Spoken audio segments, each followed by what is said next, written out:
안녕하세요. 반갑습니다. 은실쌤입니다. 네, 지금 한 7시가 됐네요. 네, 오늘 아침 일찍부터 제가 여러분들께 좋은 책을 하나 소개시켜 드릴까 하고 이렇게 영상을 찍습니다. 모르는데도 이렇게 확 변화되고 있고 발전하고 있어요. 자, 저희가 IMF 때, 네, 제가 1학년 때, 대학교 1학년 때 IMF가 터졌었는데, 이렇게 갑자기 확 뭔가가 다가올 때가 있잖아요.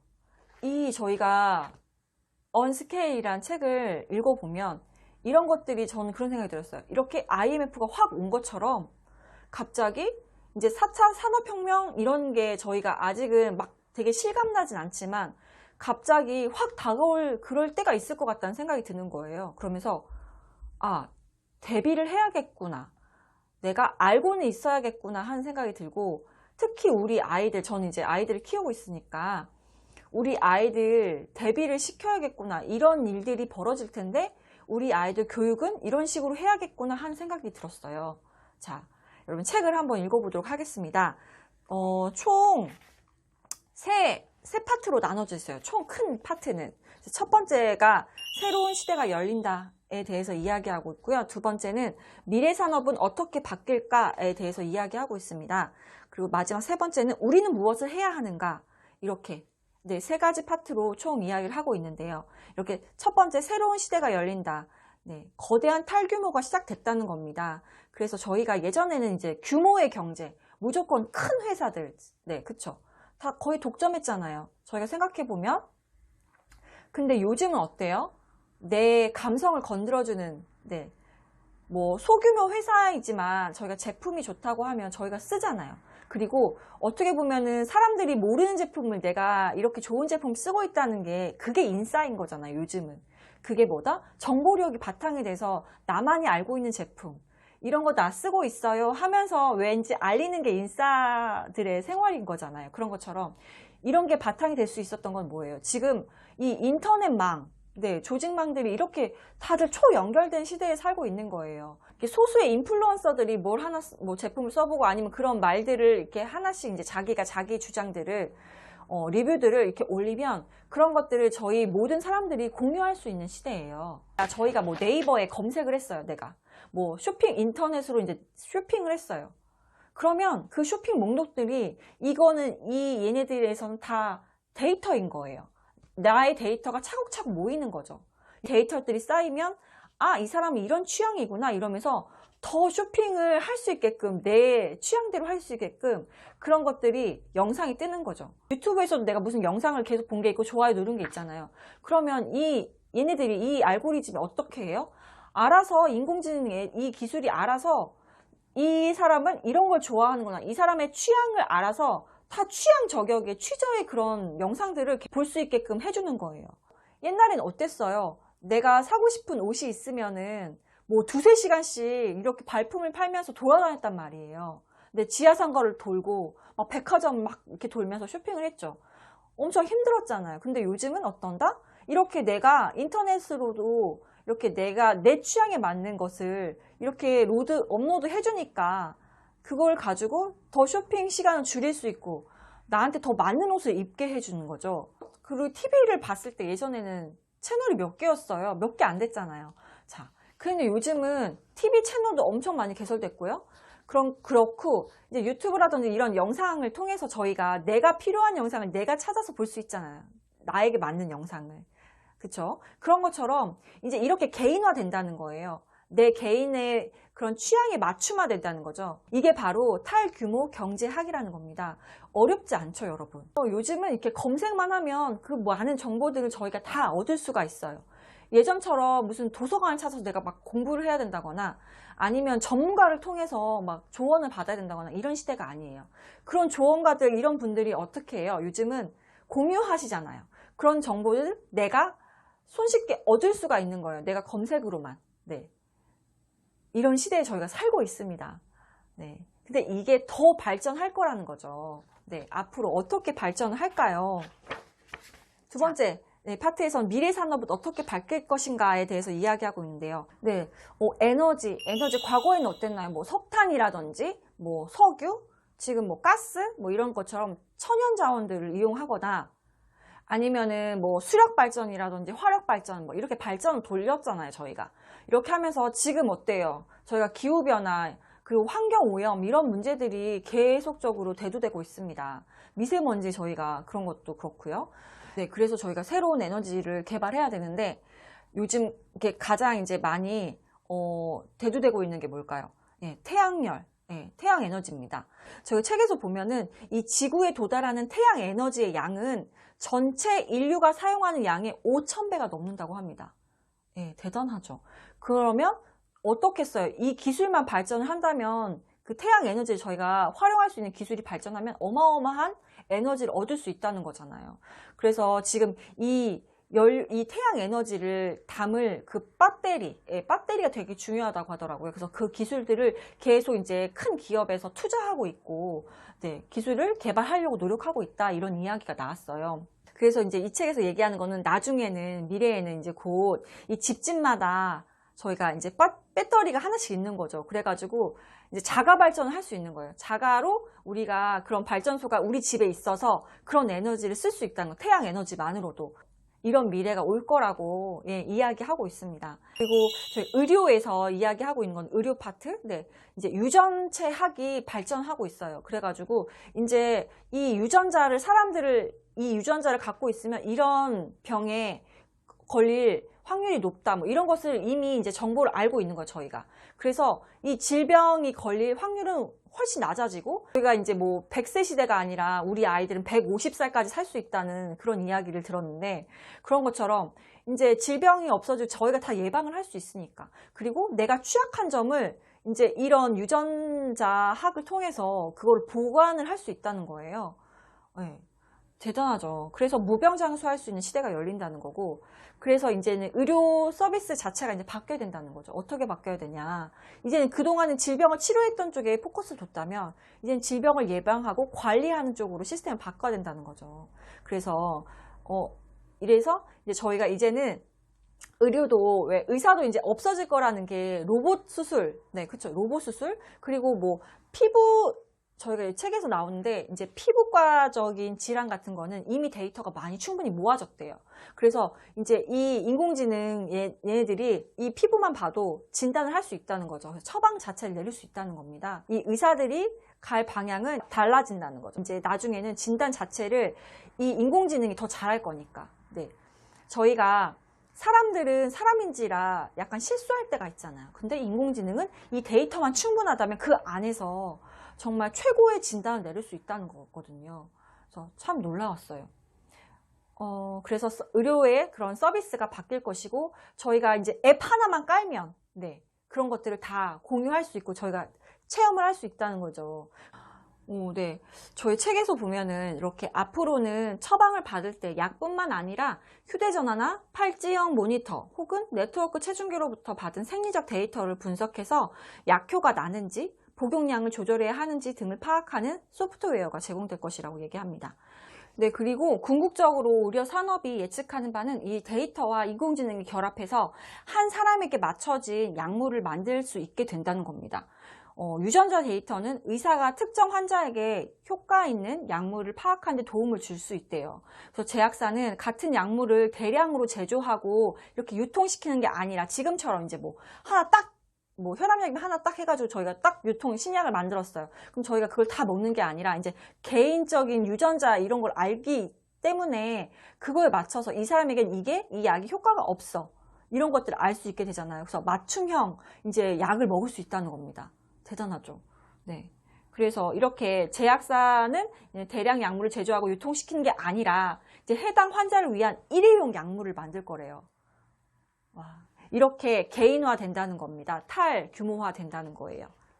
그리고 이렇게 얘기하고 있어요. 지금 태어난 아이들은 성인이 됐을 때 거의 의사를 찾아가지 않아도 진단을 받을 수 있을 거라고 이야기하고 있습니다. 네. 그래서 뭐 지금 시대에는 의사가 되게 최고의 직업인 것 같지만 나중에는 저희 아이들이 성인이 됐을 때는 의사라는 직업이 정말 없어질 수도 있겠다라는 생각이 들더라고요. 네. 자, 그래서 지금 이제 의료 쪽에서는 계속 이제 기술이 인공지능 기술과 이런 유전자 기술 그리고 데이터들이 계속 이제 쌓이고 하면서 저희가 어떻게 변한다? 자꾸 개인적으로 개인의 그런 1대1 건강을 챙길 수 있는 그런 시스템화가 된다는 거고, 그래서 이제 의료 쪽으로는 저희가 이제 이 건강을 어떻게 관리할 것인가, 이제 어떻게 건강 관리를 할 것인가에 대해서 포커스를 맞춰서 이제 발전해야 된다, 뭐 이런 이야기가 나와요. 그리고 교육에 관련된 이야기도 나옵니다. 지금 교육은 어떤가요? 우리 아이가 8살이 됐어요. 그러면 1학년에 들어가야 되는 거잖아요. 그쵸? 그런데 이 1학년 아이들을 다 봤을 때, 한 반을 봤을 때 아이들이 그런 성향이라든지 아니면 그런 능력들이 다 틀릴 거예요. 그래서 어떤 아이는 이미 이 1학년 수준을 넘어선 아이들이 있고 1학년 수준이 좀 안 되는 아이들도 있을 겁니다. 하지만 같은 공간에서 같은 교육을 받아야 되는 거예요. 획일적 교육을. 하지만 미래에는 이게 자기가 개인적인 성향과 능력에 맞춰서 교육을 받을 수 있는 시대가 열린다는 겁니다. 굳이 꼭 학교를 가지 않아도 저희가 인터넷을 통해서 이렇게 교육을 받고, 그리고 또 교육 자체도 이제 저희가 이렇게 AR 이런 기술들이 발전하고 이렇게 하면은 저희가 이제 모니터만 이렇게 뭔가를 쓰기만 하고, 그럼 이 앞에서 모든 교육들이 실제로 내가 느끼는 것처럼 보면서 교육을 받을 수 있는 시대가 열린다는 거예요. 이미 그런 기술들을 쓰고 있는 학교도 있을 겁니다. 하지만 보급화되진 않았잖아요. 근데 앞으로는 그런 게 대중화 된다는 거예요. 학교라는 기관 자체도 솔직히 어떻게 될지 모르는 거더라고요. 네. 그래서 뭔가 진짜 현실적인 교육을 받을 수 있고 저희에게 딱 맞는 교육을 받을 수가 있고 실제로 활용할 수 있는 현실적인 교육을 받을 수 있다는 거죠. 네. 자, 그래서 이제 선생님들도 많이 이제 바뀌셔야 될 것 같아요. 저희가 팩트플리스라는 책에서도 그런 내용들이 나오는데 우리는 과거의 지식을 그대로 지금까지도 학습하고 있고 가르치고 있다는 거잖아요. 근데 이제는 어떻게 해야 돼요? 새로운 미래를 위해서 우리가 알아야 될 것들을 지금 현대에 맞는 교육들을 해야 되는데, 네. 그래서 아이들이 좋은 교육을 받고 우리 아이들이 진짜 미래에 어떻게 살아가야 될지 도움되는 교육들을 받고 나에게 맞는 교육을 받아야 되는 거잖아요. 그렇게 변화가 되고 있다는 겁니다.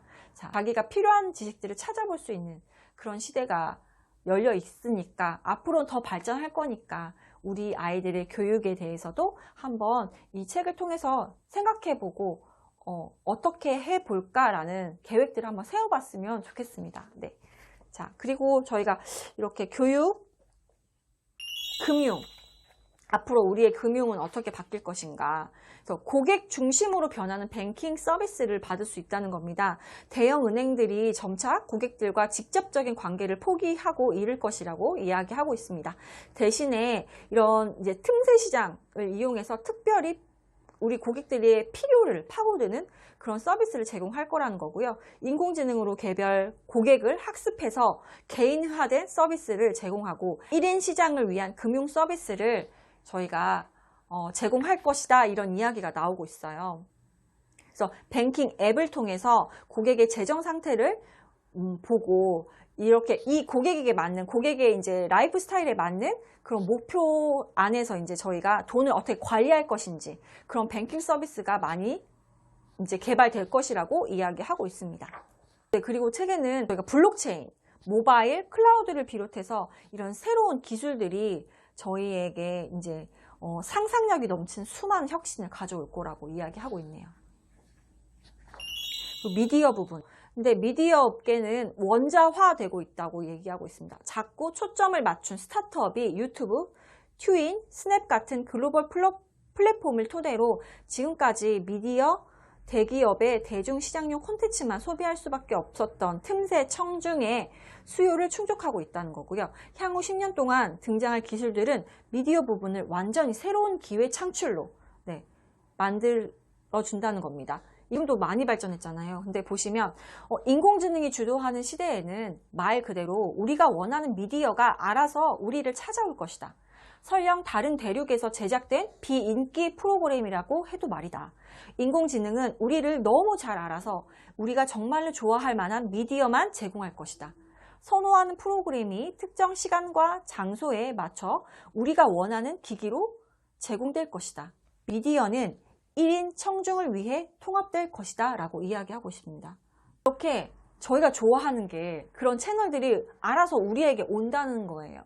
근데 여기에서 얘기하는 거는 어떻게 보면 이게 정말 좋은 점이 될 수도 있지만 자칫 잘못하면 내가 좋아하는 것만 계속 찾다 보고 이제 그런 것만 보다 접하게 된다면 우리가 좋아하는 그 미디어, 자기만의 미디어 세계에서 고립될 수도 있다는 거죠.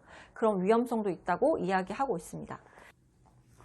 네, 그리고 증강현실. 앞으로 10년 뒤에는 증강현실이 가상현실보다 더 흥미로워질 것이다 라고 이야기하고 있는데요. 그래서 증강현실 부분에서 몇 가지 멋진 기초 초기 실험이 이루어졌대요. 실제 주택을 무대로 살인 미스테리 게임을 만들었다고 합니다. 와, 되게 상상만 해봐도 진짜 재밌지 않을까요? 실제 건물에 가서 그런 막 폐가 같은 데 가가지고 우리가 실제로 게임을 하는 거죠.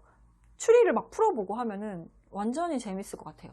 자, 그리고 소비자 제품에 대해서 이야기하고 있는데 이게 소비자 제품도 저희가 계속 이제 인공지능을 바탕으로 이제 얘기를 하고 있거든요. 이 책은.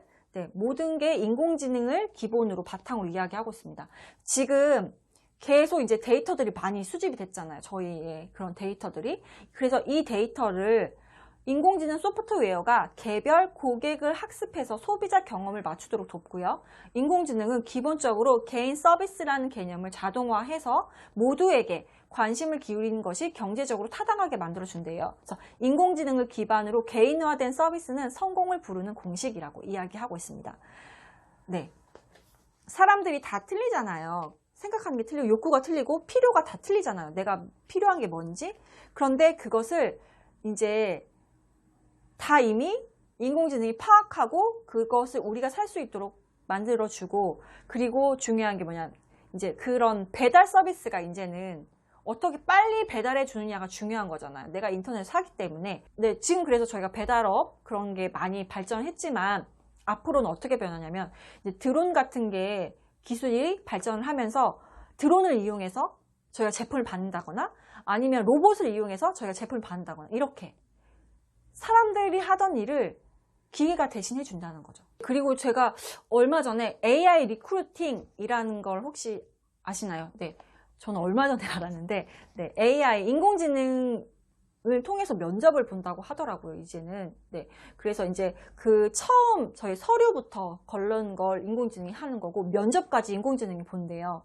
그래서 되게 신기하지 않습니까? 이게 저희 2019년도 1월에 저희 나라를 봤을 때 90개 기업에서 이 AI 리크루팅을 하고 있다고 합니다. 지금은 더 많아졌겠죠?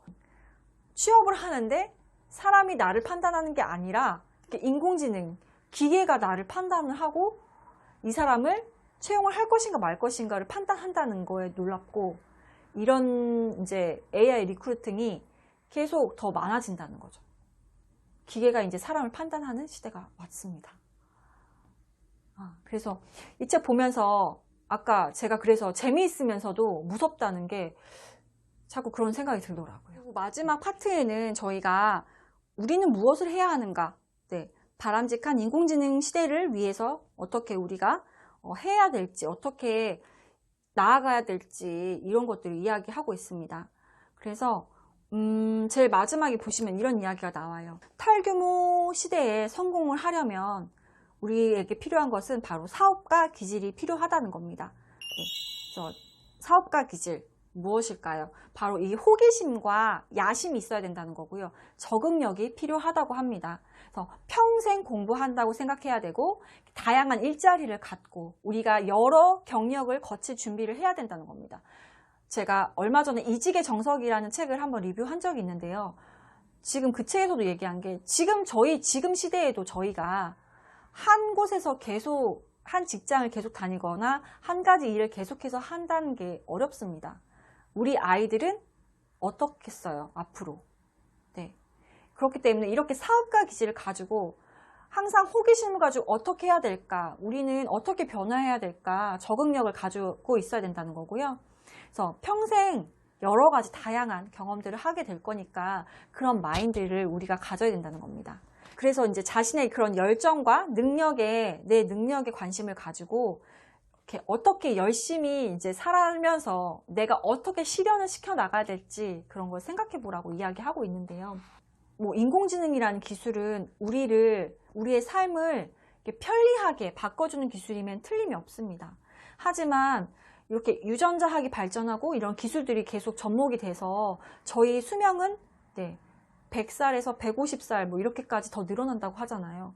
이렇게 긴 나의 이 시간들을 앞으로 어떻게 살아가야 될지, 점점 기술들이 발전하면서 이 인간들이 하던 일을 기계가 대신해 주고 있고, 그러면 우리 인간들은 무엇을 하면서 이 인생을 살아야 될까요? 이 삶을. 그런 것들을 생각해보고 어떻게 우리가 바뀌어야 될지 한번 생각해보는 시간을 가져봤으면 좋겠습니다.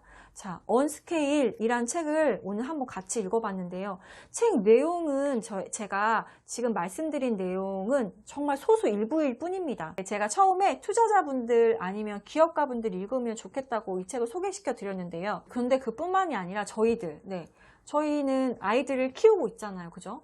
그래서 더 읽어보셔야 될 것 같은 거예요. 우리 아이들이 이런 시대에 살 텐데 우리 엄마가 알고 있어야지 우리 아이들 교육이라든지 어떻게 이끌어갈 것인가를 미리 한번 생각해보고 투자해보실 수 있는 시간을 가져보셨으면 좋겠습니다. 네, 지금까지 언스케일 책을 읽어봤습니다. 어떠셨어요? 네, 이 책을 통해서 앞으로 내가 미래를 위해서 어떤 투자를 해야 될까 고민이시라면 분명히 좋은 영감을 많이 받으실 수 있을 거라고 생각이 듭니다. 네, 미리 읽어본 책 언스케일 오늘 여러분께도 많은 도움이 되셨으면 좋겠고요. 도움이 되셨다면 좋아요, 구독 꼭 눌러주세요. 네, 그럼 저는 다음 이 시간에 또 좋은 책으로 여러분들 찾아뵙도록 하겠습니다. 그럼 모두 건강하시고요. 행복하세요. 안녕.